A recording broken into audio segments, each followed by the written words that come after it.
Hello and welcome to The Turnaround, the channel for musicians who know better than to take things too seriously. I'm Scherzo, musician, ditty scribbler, amateur dentist, and your host.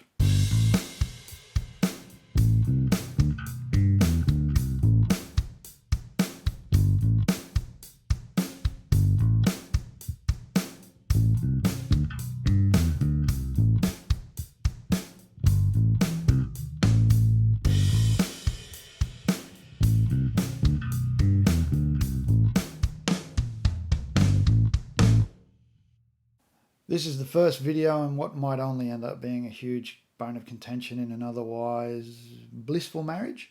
So I'd like to talk about why I'm doing this. If it seems like your kind of thing, you might want to watch my subsequent posts. I'm going to do all the stuff from the credits. There are a lot of channels that do them really well already, but I'm going to be doing them with far less professionalism and accuracy. My production values will also be a little more disappointing than you might be used to. If you think high school kid with a semester's work due on Monday and this is Sunday evening. There'll also be big issues being tackled. I'm not meaning of life type stuff because I assume you've all seen the Monty Python films or read all you need to know about life on a toilet wall somewhere.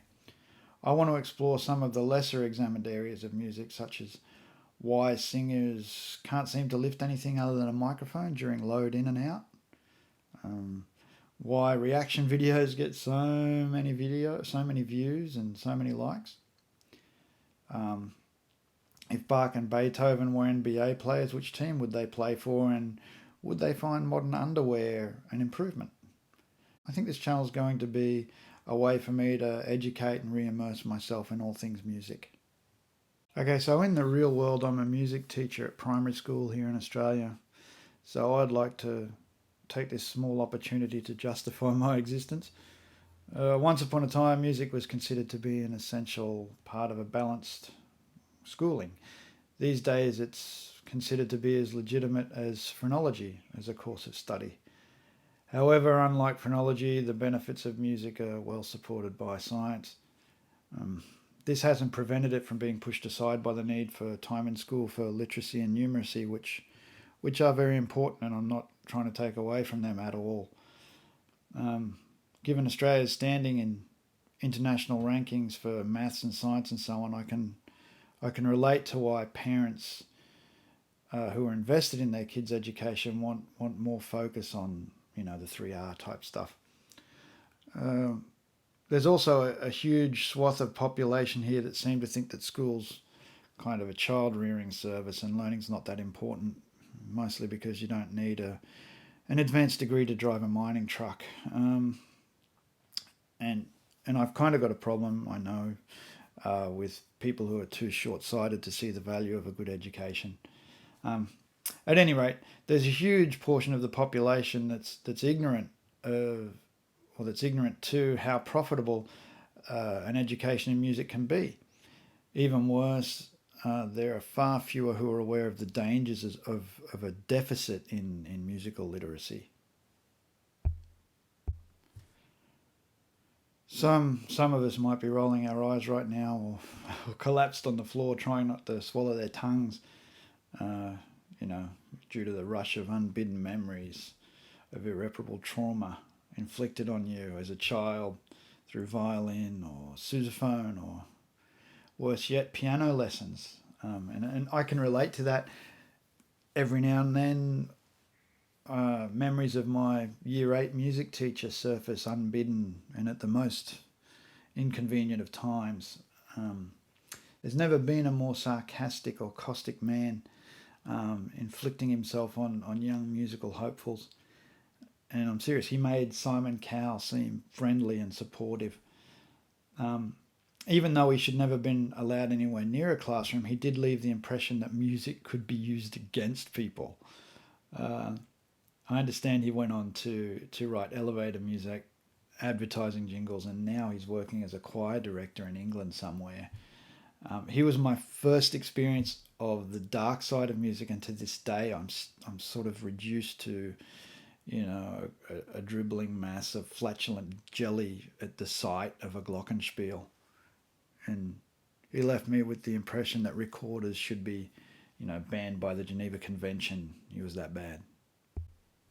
At any rate, it's because of the past, not in spite of it, that I remain adamant that the peril of musical ignorance far outweighs the damage that's inflicted on us by, jerks like your old clarinet teacher. This is because even though there's great potential for abuse in musical power, the ability of music to empower is a lot greater. It's not unlike the study of language. You need to study English, right? Or well, wherever you're from, you need to study that language. It's important. Music should be viewed as a form of literacy because it shares similarities to language. Even crusty old academics like Noam Chomsky make the same comparison. He said something like, "Music's not a language, even though it conveys meaning, but it's not a language because it's not explicit." I read that somewhere. I think the article was by a guy named Platt. I'll check that. It was from 1988. The internet's full of memes and quotes from famous composers and writers and philosophers, and they all wax lyrical about the virtues of music. Arthur Schopenhauer suggested that music is a moral law, and it gives soul to the universe and wings to the mind and flight to the imagination, and so on. It's all very poetic and something you can read on a grade 5 music classroom wall.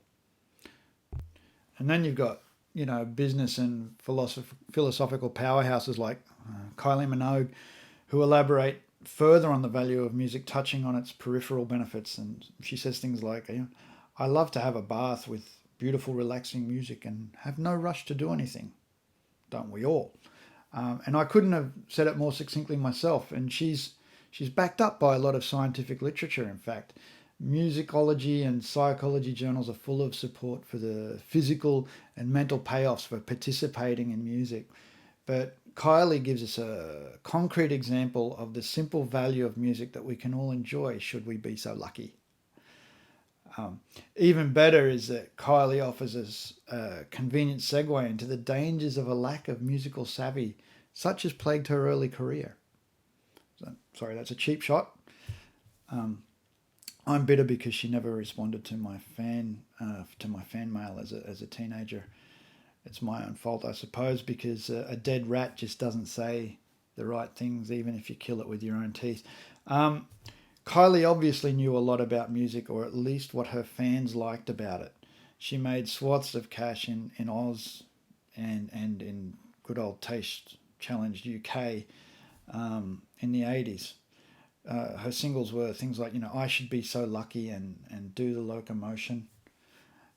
Perhaps we were all a little bit guilty of bad taste back then, so I apologise, England. But not Wales or Scotland, you're good for it. We in the former colonies were also guilty of bad taste. I have regrets. One thing that pops to mind is hypercolour t-shirts. They were horrible.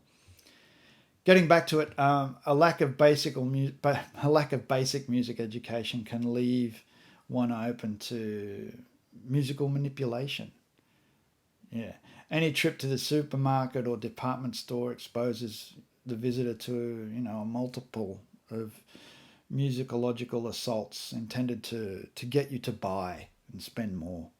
Under the hustle and bustle of the shopping centre complexes in Australia, with their industrial carpeting and overpriced shops and the smell of coffee and food from cookie cutter cafes and restaurants, is a soundtrack that is just designed to get you to spend. Music can be used in subtle ways to get people to buy. Playing the Beach Boys in the food court can cause increased sales in American-style fast food such as hamburgers and hot dogs. Country music through the speakers has been shown to increase the sale of items such as pens and light bulbs, all that useful stuff.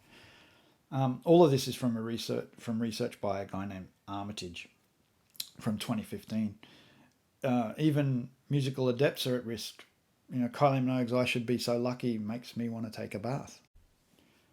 Well, all of that's kind of one reason, sort of bunched together, why I'm getting started on this channel. Another is that as a teacher, I have to get more comfortable with digital technologies. and using them, especially since COVID last year. My teaching from home, Zoom lessons were a nightmare for me and most likely my students too. I have a new and deep appreciation for the term technical difficulties these days. Also, I need to advertise my tinfoil coated earplugs for my online store. I think I'm really onto something. So I invested in Newcastle's second best Sean Connery impersonator to sing on the jingle I wrote for them, which follows. I think that his smooth and slurry voice will work best to convince your subconscious to buy them, because no one's immune to irony. Play us out, Sean Connery.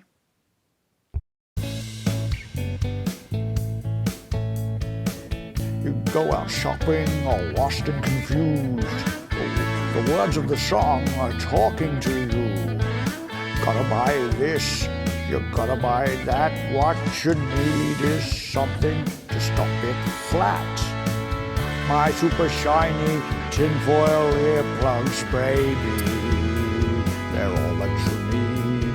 My supersonic tinfoil earplugs, baby, all that you need, yes. Tinfoil earplugs available at Amazon.com. Just look up Bazzarotti and send me wads of cash. I need it. I've got 6 children. Subtlety be damned.